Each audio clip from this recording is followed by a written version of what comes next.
এবং আমি বাড়িতে যে থাকি, আমার বাড়ির লোক থাকে না। আমাদের প্রতি যে অত্যাচারগুলো হয়েছে, এত সব যে আমাদের সমাজ থেকে এত কিছু হয় আমরা তো কখনো জানতাম না। এবার আমার যে নন্দাই কিছু করার কিছু নেই, সব নিজেদের লোক আছে, অসুবিধা। মানে আমি তো এইসব বিষয়ে কখনো পড়িনি, পড়েছি কিন্তু আমি কোনোদিন মানে এরকম যে সবাই মিলে বসে যে একটা আলোচনার বিষয় আমি কখনো এইসব করিনি, প্রথমবার করছি। যদি কিছু ভুল হয়ে থাকে সবাই আমাকে ক্ষমা করে দিবে। বলার বিষয় এটাই যে আমার ছেলে মেয়ে 3 জন, ঠিক আছে। আমার বাড়িতে আমার স্বামী থাকে না, এবার আমাদেরকে দেখে না। এবার জমি জায়গা যা আছে অন্যকে বন্ধক দিয়ে দিয়েছে, ঠিক আছে। এবার আমার বাপের বাড়িতে আমার 3 জন ছেলে মেয়েকে নিয়ে আমি বাপের বাড়িতে থাকি। বাপের বাড়ি থাকাকালীন বাপের বাড়িতে অবস্থা খুব একটা ভালো না। ছেলে মেয়েদেরকে নিয়ে আমি ডেবরাতে লোকের বাড়িতে কাজ করি এবং পড়াশোনা করে সেখানে আমি থাকি। এবারে বাড়িতে যে ডকুমেন্টস বা ছেলে মেয়েরা যা পড়াশোনা করতেছে ওই স্কুলে বা যেখানে হোস্টেলে মেয়েরাও থাকে সেখানে চাইতেছে, কোনো কারণে আমি তাদের ডকুমেন্টসগুলো দিতে পারতেছি না। আমার ভাসুরকেও চাইতে গেছি, তারা রেশনের মাল টাল খাচ্ছে, যখন আমি যাচ্ছি রেশন কার্ড চাইতে আমাকে দিচ্ছে না। এবার ওইসব না দেওয়ার কারণে আমার ছেলে মেয়েদের অসুবিধা হচ্ছে, ঠিক আছে। এই কারণে আমি যে অনলাইনে যেসব জিনিসপত্র বের করেছি তা দিয়ে কাজ করতেছি। এবার আমাদের জমি জায়গা ঘরে আছে এইসব নিয়ে অঞ্চলে প্রধানকে একটা সার্টিফিকেট মানে চাইছিলাম, সে দিয়েছে, কিন্তু আমাদের পঞ্চায়েতকে সই লাগবে ওই কাগজে, ঠিক আছে। প্রধানকে যখন বলতে গেছি পঞ্চায়েত কোনো কারণে সই দিচ্ছে না। এবার আমার ভাসুর কি বলছে জানি না, এই পঞ্চায়েত প্রথমে বললো সই করে দেবো, এখন সই করে দিচ্ছে না। এবার এইসব নানা রকমের বিষয় আছে, আমি অত কিছু বলতে পারছি না। যে এটা আমার বলা যে আমার ছেলে মেয়েদের কাগজপত্র বা আমার ছেলে মেয়েদের যে সম্পত্তি বা আছে, বাড়ির লোক তো ঘরে থাকে না। এবার আমি কি সব দিন কি আর বাইরে থাকবো যাতে আমি বাড়িতে থাকতে পারি বা ওই সম্পত্তি থেকে আমার ছেলে যাতে মানে বাদ না হয়, তার জন্য সবাই মিলে যদি কিছু একটা করে দেয় ভালো হয়। আর অনেক কিছু ব্যাপার আছে কিন্তু আমি বলতে পারছি না, ঠিক আছে। এবার আমাদের পছন্দরা সবাই আছে, ওরা বিষয়টা সব কিছুই জানে, ঠিক আছে। এই যে আমার পাশের বাড়ির এই যে এরা সবাই আছে।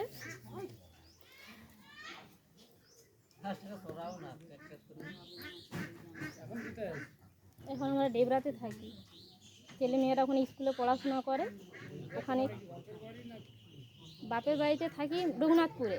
বাপের বাড়িতে থাকাকালীন বাপের বাড়ি থেকে আমি এখানে কাজের জন্য আমি তার রোদে মানে আমার স্বামী আমার প্রতি যে অত্যাচারগুলো করেছে আমি আর রোদে ঠিকমতো কাজ টাজ করতে পারি না। লোকের বাড়িতে রান্না টান্না করি আর ছেলে মেয়েরা ওখানে পড়াশোনা করে, ওখানে আমি থাকি ভাড়া ঘর নিয়ে ওখানে থাকি আমরা। স্বামী কোথায় থাকে জানি না। শ্বশুরবাড়ি মুকসুদপুর, এই এদের বাড়ির পাশে।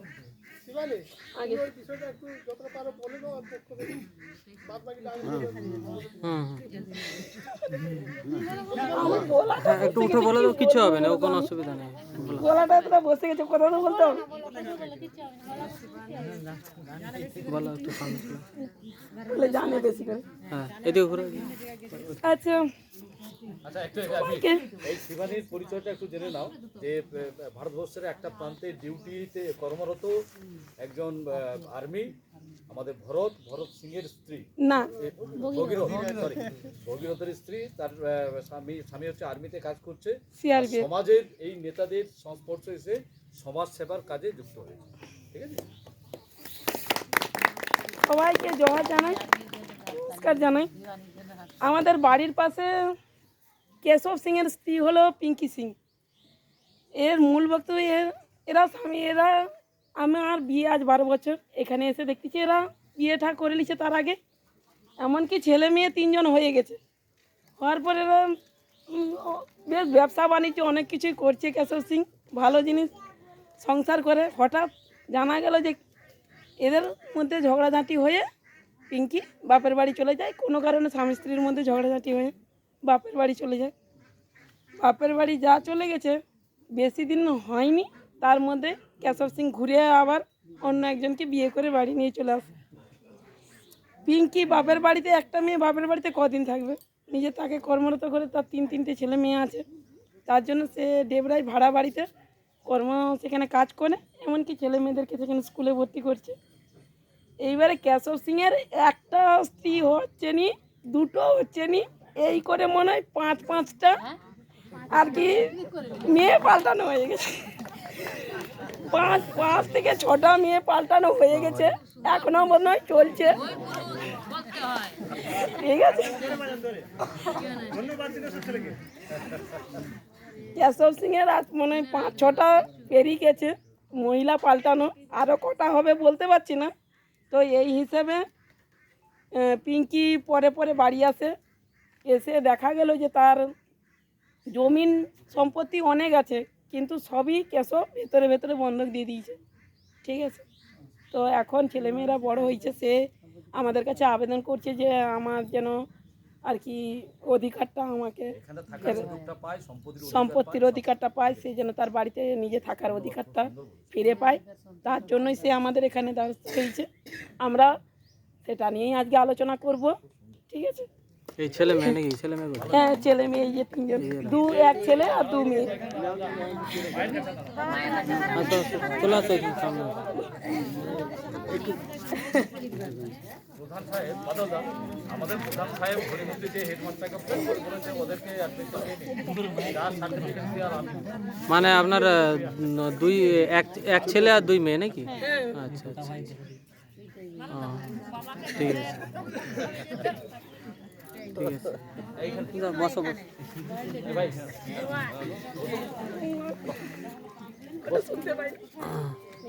আচ্ছা এবার রুগী আছে। এই আস্তে আস্তে বলছে শুনুন। আচ্ছা, বিষয়টা তো আমরা দেখলাম যে পিঙ্কি সিং এর যে বিষয়টা সেটা সকাল তো জানলাম। তো এবারে আমি বলবো যে এই বিষয়টা অঞ্চল কমিটি দেখুক, অঞ্চল কমিটির মাধ্যমে সমাধানটা হোক, এটা আমরা চাই। ব্লক কমিটি চাই যাতে সমাধান হয়, এবং না হলে তো ব্লক আছে। তো আশা করি যেন আমার অঞ্চল কমিটি, আশা করি আমার এই শিবানিদি আছেন এবং আমার প্রশান্তদা আছেন, মোটামুটি আশা করি সমাধান হয়ে যাবে, আশা করি আটকাবে না। আমি আর একটু কথা আচ্ছা কিছু বলবেন? আর আরেকটা বিষয় যেটা বলবো, বলা বলতে আমার প্রতি যে অত্যাচারগুলো হতো, বা আমাকে যখন আমি বাবার বাড়িতে যাই না, আমাদের পাশের বাড়িতে কিঙ্কর মানে পাল আছে, আমাকে 2-3 দিন চাবি করে ঘরে রাখে, পায়ের হাতে চাবি বেঁধে রাখে এবং মুড়িতে কেরাসিন মাখিয়ে দেয়। আমাদের সামনে আদিবাসী পাড়া আছে, তারা একটা পিসি ভালো আছে, সে বলছে দেখ তোকে যদি না ভালো লাগে তার বাপের বাড়িতে গিয়ে ছেড়ে আয়।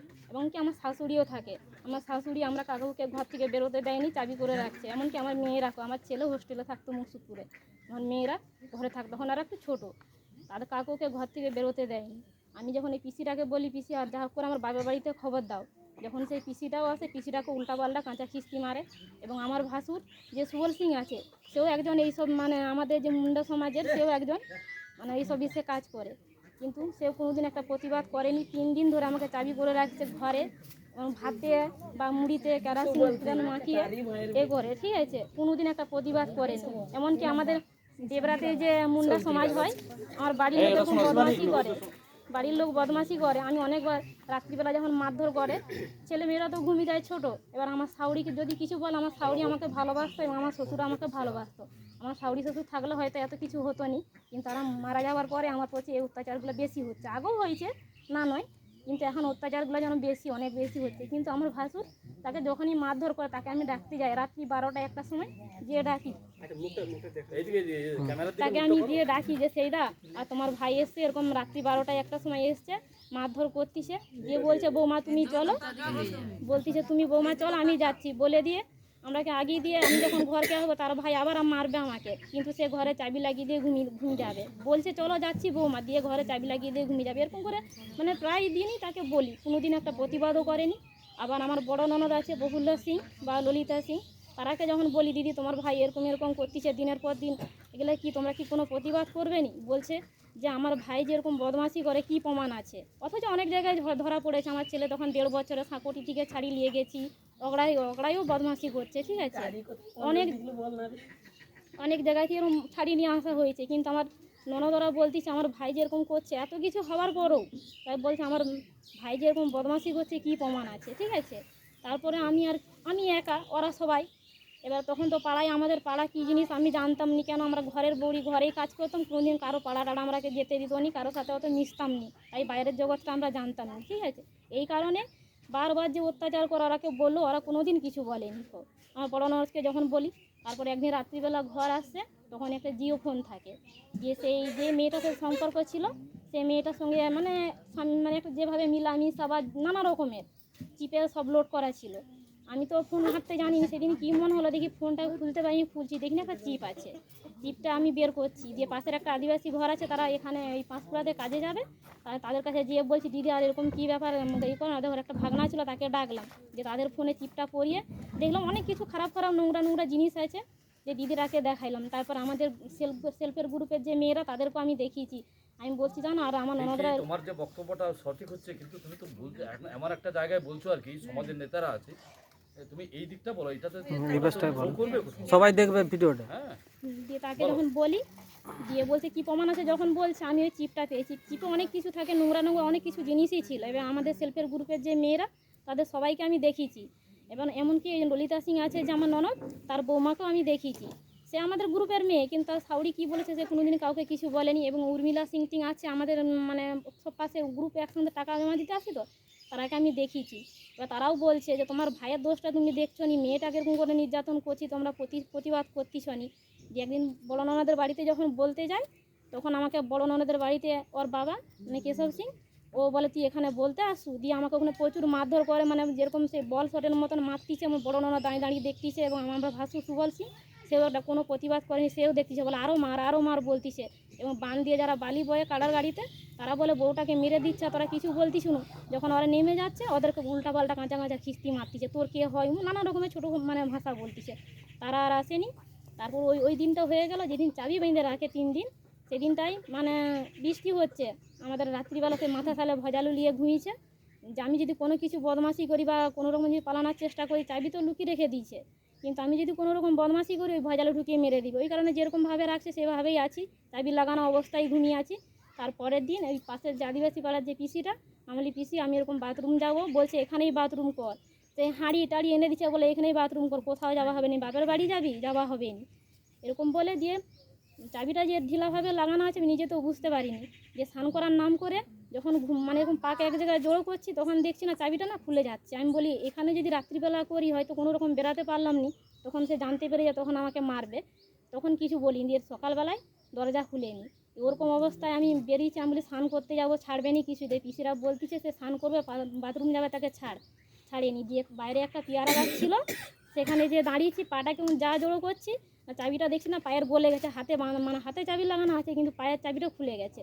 ওরকম অবস্থায় ওই কিঙ্কর পালের বাড়িতে দরজা খোলা ছিল, আমি ওখানে ছুটে যেয়ে ঢুকে যাই। তারাই আমার বাবা মাকে ফোন করতে, আমার বাবা মা এসে আমাকে আবার নিয়ে যায়। ঠিক আছে, এটা একটু শর্ট করে দাও, কারণ আরো অনেক ওইটাই বলা, এই কারণেই যে কিঙ্কর পালের বাড়িতে থাকি, ওখান থেকে তারা আমার বাবা মাকে ফোন করে, এবং আমাদের যে আদিবাসী পাড়ার যে মেয়েরা, তারা আবার আমার বাবা মায়ের ফোন নাম্বার জোগাড় করে আমাকে দিতে, তারা আবার ফোন করতে এসে আমার বাবা মা আবার নিয়ে গেছে। আপনার স্বামীর ফটো আছে? ফটো আছে মোবাইল? ভোটার কার্ডের ছবি ফোনে আছে, দেখি, ওই যে আছে। এই ভিডিওর সঙ্গে দেখি। 4-5 বছর হয়ে গেছে, ডকুমেন্ট কিছু ছিল নি গো, তার জন্য কিছু করতে পারিনি। না। আচ্ছা, এই বিষয়টা আমি একটু এগিয়ে বলছি। পিঙ্কি যেদিন আমার দরখাস্তটা দেয়, দরখাস্তটা যেদিন ও দেয়, তো দুর্ভাগ্যক্রমে এই অঞ্চল কমিটিতে ওই সুবলদাও আছেন, ওনার ভাসু, ওনার সাথে আমার দেখা হয়। ওনাকে আমি বিষয়টা বলি, যেহেতু আমার কমিটিতে আছে, অঞ্চল কমিটিতে আছে, সুবলদা এটা তো আপনার বৌমা একটা দরখাস্ত দিয়েছে এই বিষয়ে। তো উনি আমার কমিটির একজন সদস্য, আধার কার্ড আর এমনি ফটো নেই? ভালো পরামর্শ চাইছিলাম। ভালো পরামর্শ না দিয়ে উনি আমার সাথে চ্যালেঞ্জ করলেন, বুঝেছেন? বলছে কত সমাজের লোক আছে, আমি আমার ভাইয়ের পক্ষেই থাকবো, ঠিক আছে, দরখাস্ত বিষয় শেষ করছো, ফেলতে বলছে। এরকম যখন উনি বললেন, তো আমার যে অঞ্চলের সম্পাদক রবি সিং, উনি আমার সাথে ছিলেন, ওনাকে পার্সোনালভাবে ডেকে অনেক কিছু বলছে, মানে যেটা আমি মানে বিপক্ষে চলে যাচ্ছি, এরকম ধরনের কথা বলছে। তো বলার পর আরেকবার দেখা হয়ে গেছে, ওনার যে মানে ওই যে প্রফুল্ল সিং নাম বলে গেলেন, মানে ওর হচ্ছে নন্দা। ওই প্রফুল্ল সিং আমাকে ডেকে বলছে, শুনুন আর কিছু বলবেন? আপনি খুব বড় একদম সমাজের হয়ে গেছেন, সভাপতি হয়ে